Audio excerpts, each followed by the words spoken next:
is to invite members of the congregation to share with you some of their life, their passions, and their inspirations. And so today we have a special sharing from Kenralph. I'd like Ken you to come forward and share with us this morning. Good morning. And I want to particularly thank Julia for allowing me to present the shower trailer to you.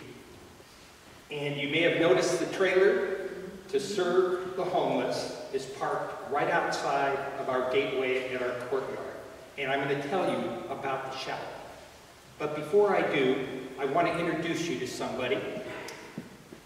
She is the operations manager for the shower. She is our only salaried person on staff, and she's been doing a great job of running the shower for the past, how long's it been? Year and a half?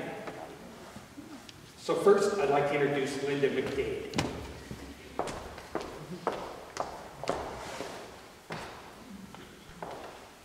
Good morning. Thank you for allowing me to share my testimony with you today, and how it came to be that I am now the operations manager for Showers of Blessing. I was born into an alcoholic family, and my father was physically abusive as well as mentally and emotionally. I found comfort in alcohol at a very young age and left home at 13. This was the beginning of a 38-year life of addiction, alcoholism, and abusive relationships.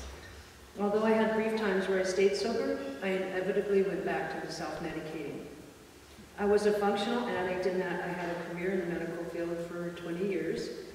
I had a home, a car, and was a single parent and provided for myself. I went to school, had a few of my own businesses, and I was independent, but time was taking its toll. I had been divorced twice. I had 2 beautiful children whom I lost through custody battles and child protection services, and this drove me deeper into my addiction. I ended up having 3 DUIs now and spending time in jail and several suicide attempts. It was when I was 49 years old when I started to realize that I may never get better. And I was now homeless. I had lost everything I worked for, and the heartbreak of losing my children's baby pictures, let alone the relationship with them. I was facing prison time now for drug-related charges. I ended up living on the streets with people that were strangers, and at the end, the abuse had become so severe. I was in and out of hospitals for concussions and broken bones. I was tired, and I had no more fight left in me. And I remember that night when I looked at the pictures of my 4 grandchildren, knowing I could never face them again, and look them in the eye and tell them that life was good. I was in a vortex of darkness with no joy and no hope at all. And I said out loud, God, if you exist, please get me out of here, just let me die. It wasn't long after that I had entered into the Bethel House, a year-long rehabilitation residential rehab, where they studied the Bible with me. The people there had chosen to let God use them as a vessel to save lives and help those who could no longer help themselves. My relationship was building with God, and I was learning that He loved me, and because of the sacrifice made for all of us, I was forgiven for all the pain I had caused my children and my family. Then came the opportunity in this ministry, and I was treated by the people who had poured themselves into making these showers possible with respect, love, and patience. The Showers of Blessing ministry goes far beyond a simple smile or a shower. We build relationships, trust, and I do believe that we give some people hope. I am honored and blessed today that I'm able to reach out to those who are in the same place that I was just a few years ago. I thank you for letting me share.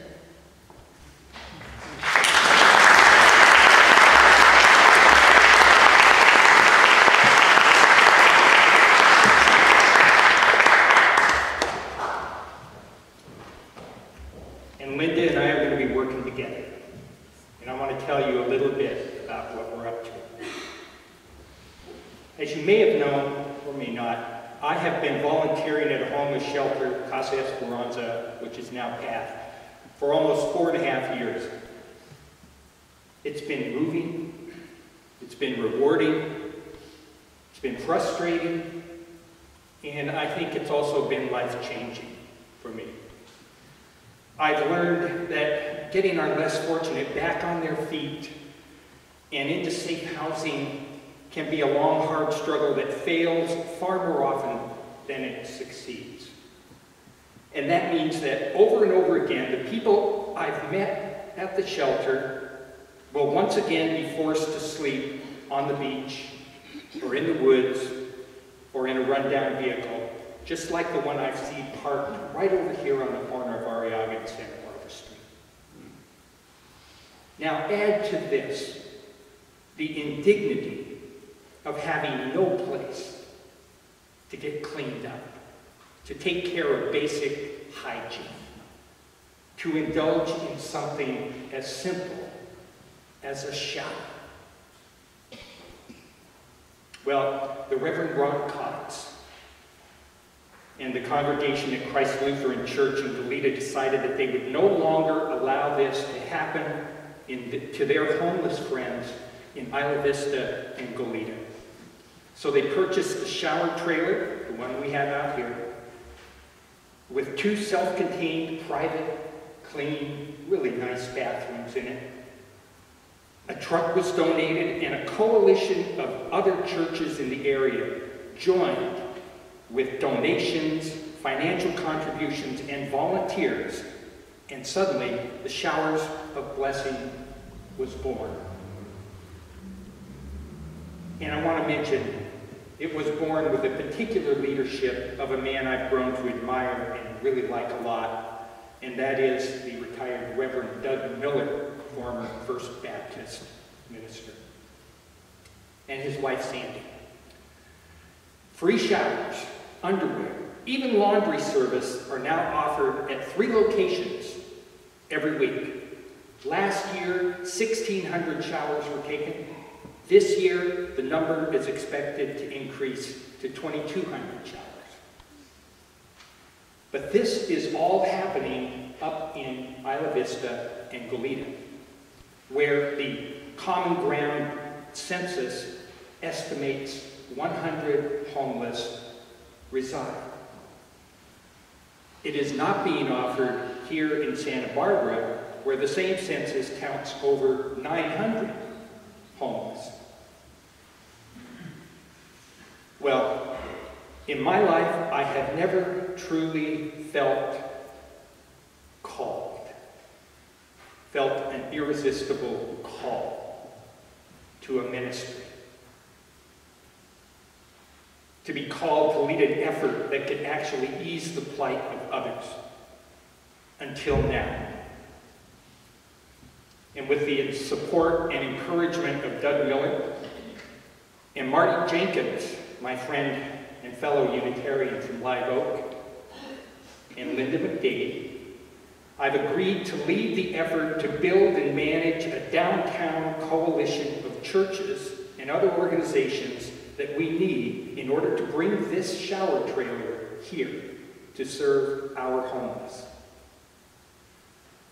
Already, Our Lady of Sorrows, right across the Anacapa from us, has signed on to this effort.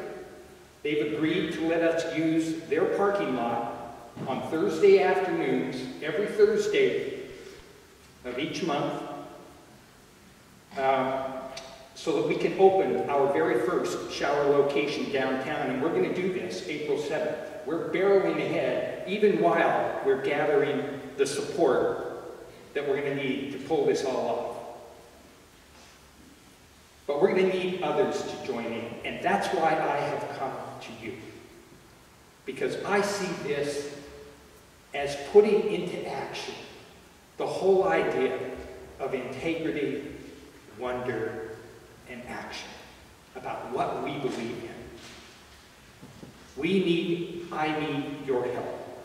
Donations like towels and razors and toothbrushes and washcloths, everything you need to begin to clean yourself up. We need volunteers to help at the trailer site each Thursday afternoon, teams of volunteers. I need help. I want people who can help me with the administrative end of this thing, printing brochures, doing all kinds of things, helping to communicate. And we need financial contributions. It does cost money to bring the trailer down here. And we do have plans to expand beyond this one location. We've got 900 homes to serve here. We need some help with that. So, I invite you to join with me and Linda and Marty and the Reverend Doug Miller and the Reverend Ron Cox and Father Raphael and Our Lady of Sorrows, and let's get this off the ground and moving. We brought the trailer out here for you to inspect. There's a table out there where you can sign up to donate, whether it's money or towels. We'll take anything. But we really do need your support to pull this off. So after the service, please join us out at the trailer. Thanks.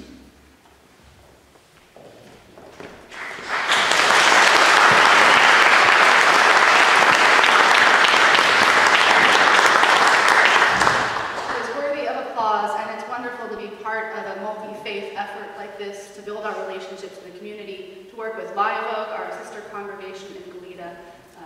It's a great opportunity. I look forward to seeing the inside of the trailer myself today. But we always have socks. Socks, they call socks, they might go. Because you're always doing your feet. It's very cold. And so we always have socks. Try to have underwear. That we'll need to build ourselves, actually. Still going, but I'm happy to buy something like continue working with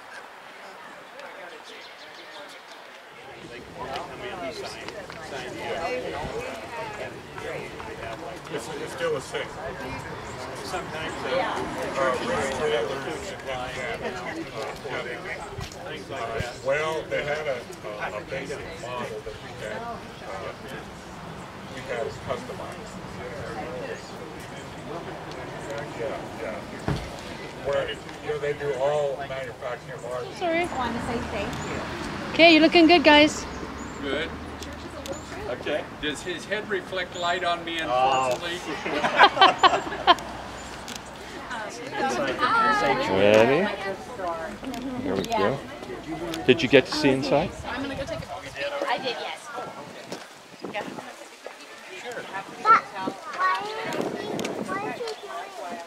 Everyone's just taking turns looking at it. What are you doing? Yeah, you know it's This man with the yellow shirt, he helps the program. He works with the program, so he wants people to be excited about it, and we can go buy some cookies and I want to go visit the table to make sure all about. Oh, listen to what I have. It's actually more spacious than I imagined, in terms of up on all that. Yeah, the shower is good. Yeah.